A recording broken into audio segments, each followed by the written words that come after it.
happened to Heather Elvis? And how far would a scorned wife and a deceitful husband go to keep their secrets buried? Welcome to Echoes of Crime, where the shadows whisper secrets and the past refuses to stay buried. Here, we dive deep into the most chilling and mind-bending cases in history.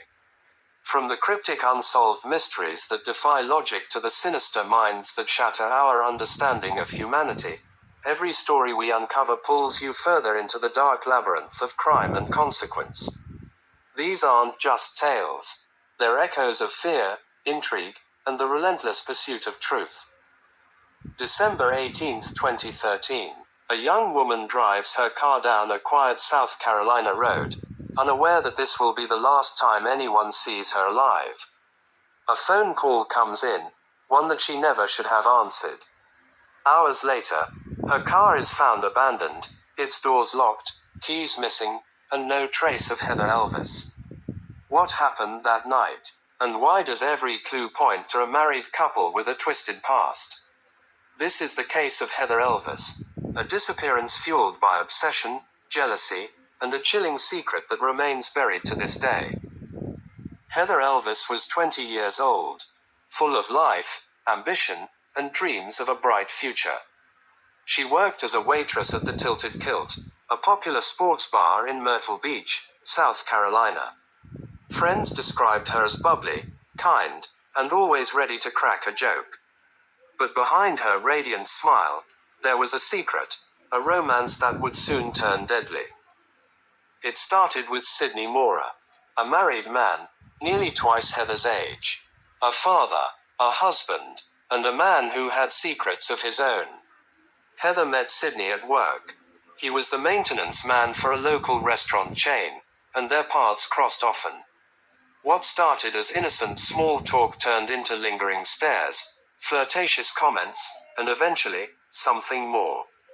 Sidney was married to Tammy Moorer, a woman known for her fiery temper and possessive nature. But that didn't stop him from sneaking around with Heather. The affair was passionate, intense, and doomed from the start.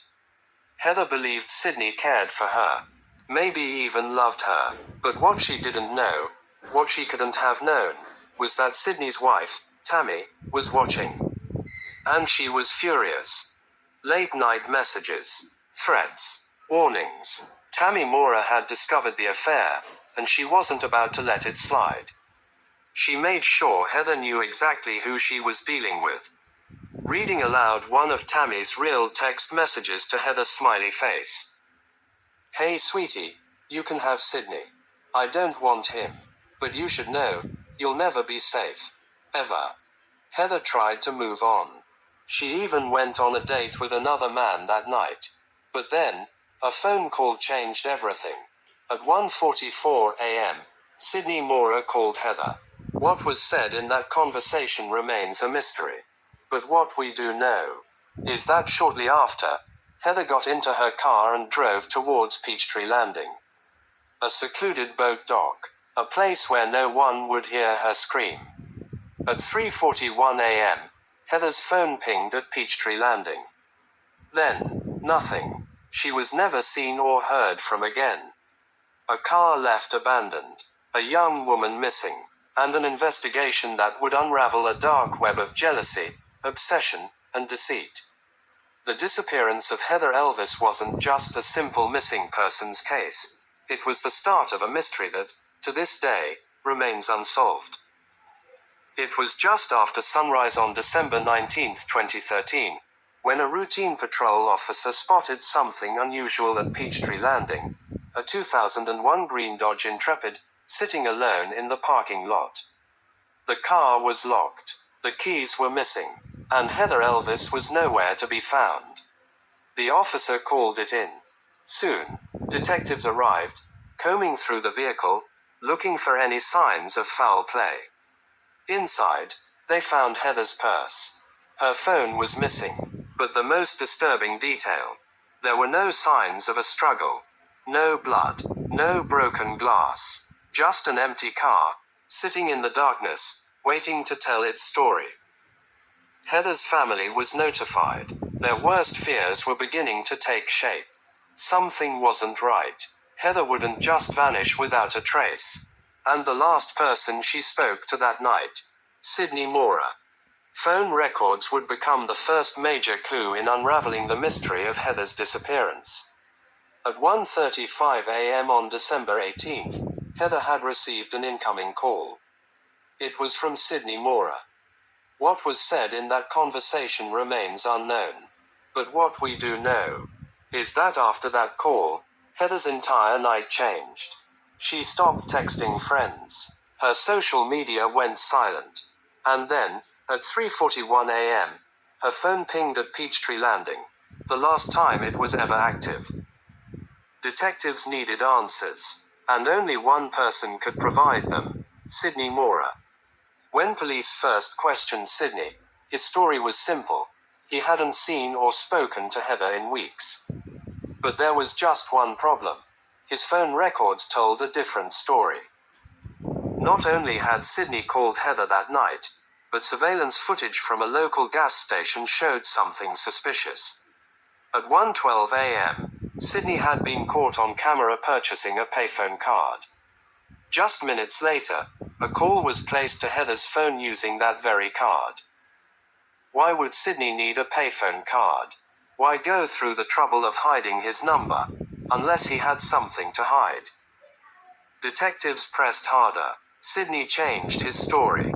Now, he admitted to calling Heather that night, but claimed she was the one who wanted to meet up.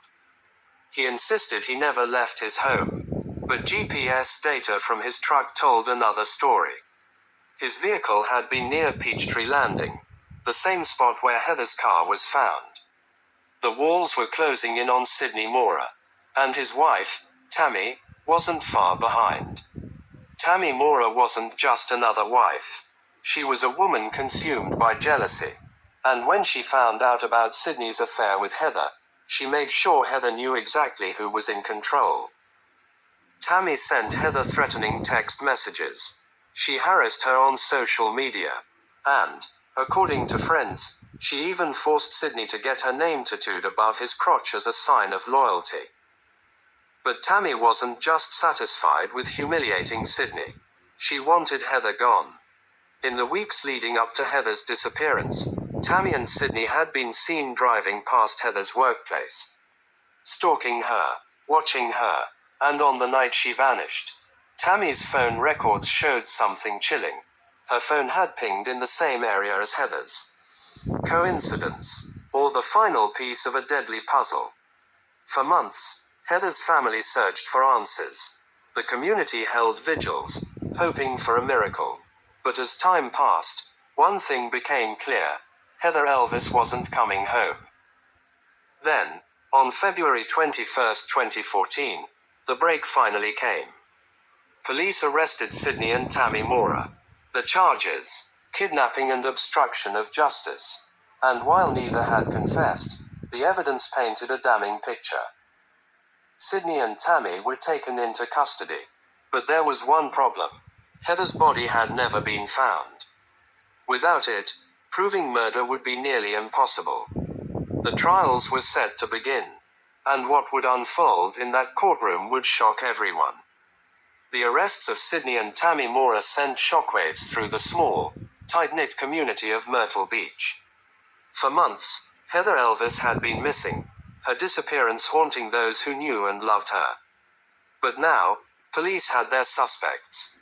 Sidney and Tammy were charged with kidnapping and obstruction of justice, though investigators privately believed that the truth was far more sinister. Without a body, prosecutors faced an uphill battle. They needed to prove that Heather had not just disappeared of her own free will, but that she had been taken, likely murdered. As the Moorers sat behind bars, awaiting trial, the public clamored for justice. Candlelight vigils were held in Heather's honor. Her family pleaded for answers. But despite their arrests, neither Sidney nor Tammy were talking. Detectives knew they had to build a rock-solid case. And to do that, they needed to unravel the events of that fateful night, minute by minute. Peachtree Landing, a quiet, secluded boat dock surrounded by thick trees and dark waters. It was the last place Heather's phone ever pinged. The last place she was seen alive. And, according to phone records, a place that both Sidney and Tammy Moorer had been near in the early hours of December 18, 2013. Detectives scoured the area, searching for any signs of a struggle.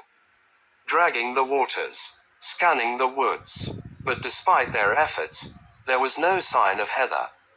The only evidence, her abandoned car. Investigators believed that Heather had been lured there, possibly by Sidney himself. The phone call at 1:44 a.m. was the key. What had he said to her?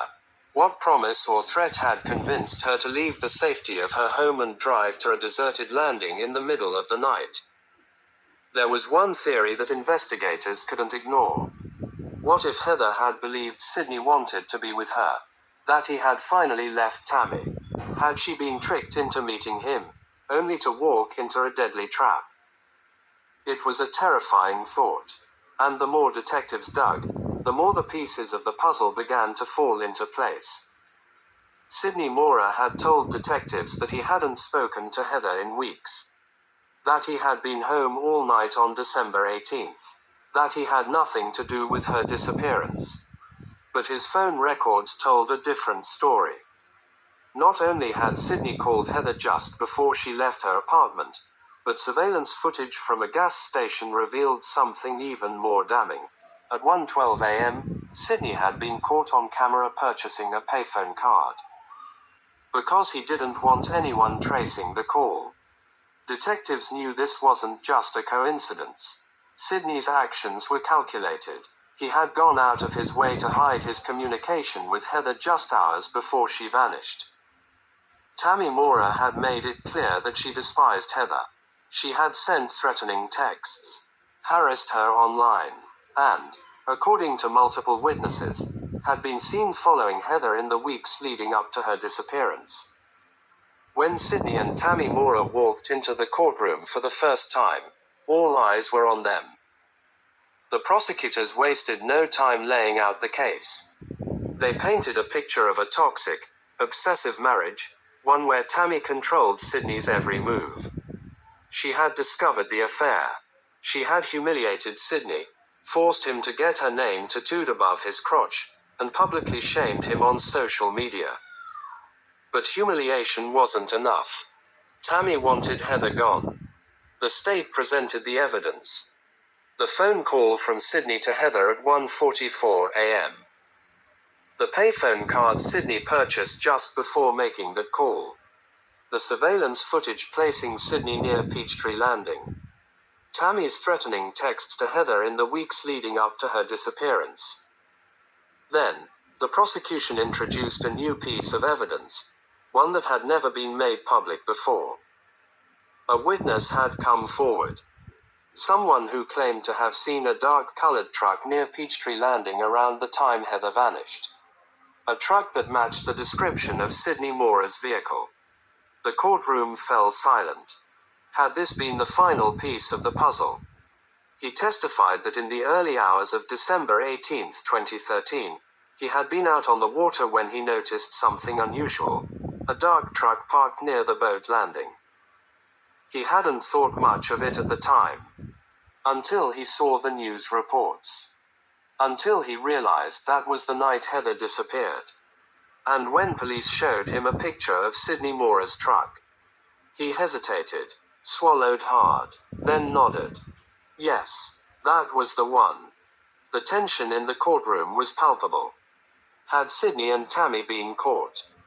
Had they driven Heather to Peachtree Landing, knowing she would never leave?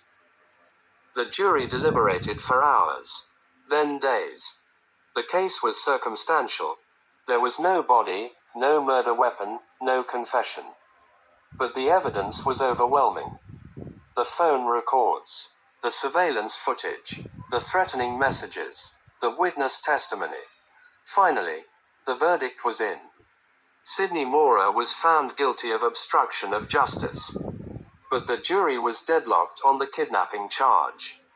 As for Tammy, she was convicted of kidnapping and conspiracy. It wasn't the full justice that Heather's family had hoped for. But it was something.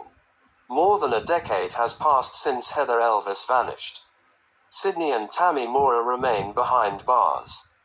But Heather's body has never been found. Her family still searches for answers, still waits for the day when they can bring her home. Because until then, the case of Heather Elvis remains an open wound, a chilling reminder that sometimes, the people we trust the most are the ones who can hurt us in ways we never see coming. And that secrets don't stay buried forever.